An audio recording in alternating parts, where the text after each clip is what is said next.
Ngapain belajar tenses? Orang bule banyak yang jago bahasa Inggris, tapi nggak ngerti grammar. Terus ngapain kita belajar grammar? Ngapain kita belajar tenses? Oke, di video ini aku jelasin kenapa belajar tenses itu penting. Dan supaya nggak salah paham, simak sampai habis ya. Halo, nama aku Al-Fatah, dan aku belajar bahasa Inggris otodidak. Jadi gini, kemarin ada komentar kayak gini. Ada yang komentar bahwa orang bule itu tidak perlu grammar. Orang bule menggunakan bahasa Inggris sehari-hari, tapi lupa ini grammar apa, itu grammar apa. Dan mungkin yang dimaksud adalah video dari channel YouTube Guruku Mr. D yang ini. Oke, sekarang nggak usah bahasa Inggris deh. Bahasa Indonesia aja. Waktu aku lihat komentar di video yang tadi, ada yang bilang grammar dalam bahasa Indonesia itu kayak pelajaran konjungsi, frasa dalam bahasa Indonesia. Lah, aku juga nggak tahu konjungsi itu apa. Aku nggak inget, mungkin itu pelajaran waktu SMA mungkin ya. Aku nggak inget konjungsi itu apa. Ya kalau aku nggak googling dulu, aku nggak ngerti apa itu konjungsi. Tapi aku tetap bisa pakai bahasa Indonesia kan, karena ini adalah bahasa sehari-hari. Nah di video tadi juga ditanyain past participle, present participle, conditional sentence. Aduh, aku juga nggak tahu, atau setidaknya aku belum tahu. Tapi aku bisa pakai verb 1 kata kerja bentuk pertama, atau verb 2, atau verb 3, atau verb ing, langsung ke kalimat yang aku gunakan. Bule nggak tahu grammar, tapi mereka bisa lancar pakai verb 2, pakai verb 3, pakai verb ing. Lah kalau kamu nggak mau belajar, udah nggak tahu grammar, nggak tahu tenses, ngomong dalam bahasa Inggris juga nggak bisa, terus maunya apa? Terus maunya gimana? Nggak mau belajar bahasa Inggris, ya nanti rugi sendiri. Nggak penting deh, tahu nama tenses itu apa aja itu nggak penting. Yang penting kamu bisa gunain itu aja. Udah gitu aja. Dan grammar itu juga masih terlalu luas. Aku sederhanain untuk fokus ke tenses aja dulu. Kuasai tenses dasar dulu.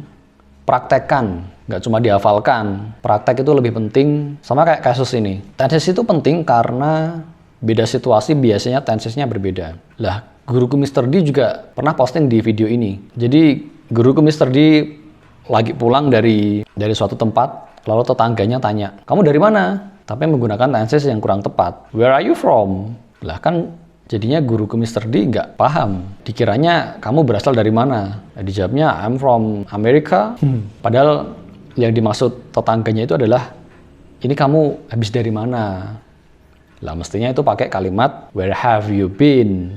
Bukan "Where are you from?" Itu tensesnya berbeda, fungsinya berbeda. Nggak apa-apa, nggak usah tahu nama tensesnya, nggak apa-apa. Tapi tahu menggunakan kalimat tersebut. Oke, gini bro. Aku paham bahwa orang bule itu jago bahasa Inggris, ya karena bahasa itu digunakan sehari-hari. Aku pun dulu berprinsip bahasa Inggris tuh ya langsung dipakai aja. Dulu aku pakai aliran bahasa Inggris tanpa grammar. Apalagi setelah tahun 2010, aku pernah nemu buku yang judulnya kurang lebih Belajar Bahasa Inggris Tanpa Grammar.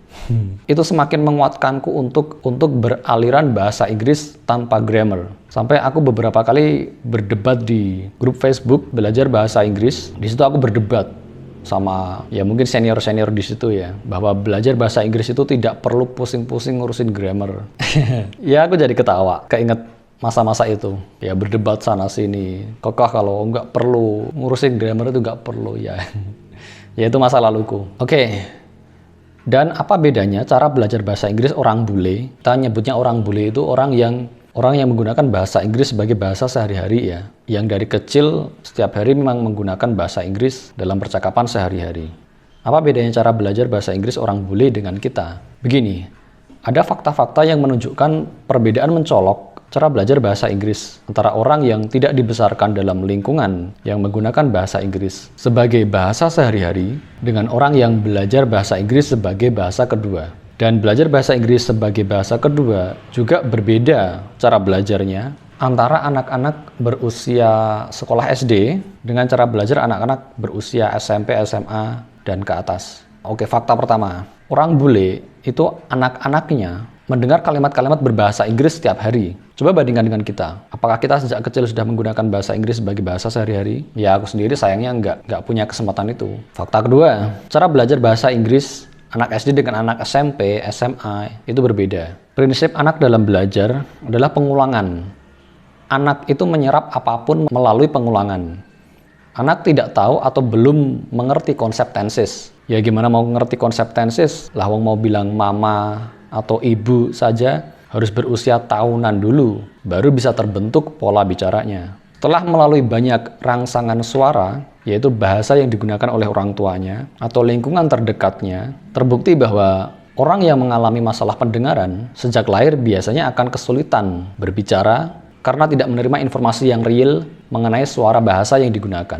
Dan cara belajar anak kecil bicara adalah dengan mencoba mengucapkan kalimat, tidak peduli benar atau salah. Yang pasti anak kecil hanya bisa mengucapkan 1 atau 2 kata saja. Dan biasanya belum terdengar jelas, karena anak kecil masih belajar mengucapkan. Dan seiring waktu, anak kecil akan belajar bahwa, oh kata ini benar diucapkan, oh kata itu benar diucapkan, oh yang ini salah, oh yang benar yang itu. Dan anak kecil mulai belajar menyusun kalimat, sambil terus setiap hari mendengarkan percakapan dalam bahasa Inggris. Nah, baru untuk anak usia SMP, SMA ke atas, sudah bisa diajarkan konsep tenses. Karena setiap bahasa itu ada polanya. Dan pola kalimat bahasa Inggris itu bisa dipelajari dari tenses. Maka cara cepat untuk memahami bahasa Inggris adalah dengan mempelajari tensesnya. Setelah tensesnya kuat, baru punya fondasi untuk memperluas kemampuan bahasanya. Dengan memperluas vocabulary, berlatih pronunciation atau pengucapan. Setelah punya bekal yang bagus, baru bisa meningkat ke belajar tes TOEFL atau tes IELTS dan semacamnya. Jadi itu perbedaan belajar bahasa Inggris orang bule dengan kita. Oke, itu dulu untuk video kali ini. Nama aku Al-Fatah. Aku belajar bahasa Inggris otodidak. Sampai ketemu di video selanjutnya.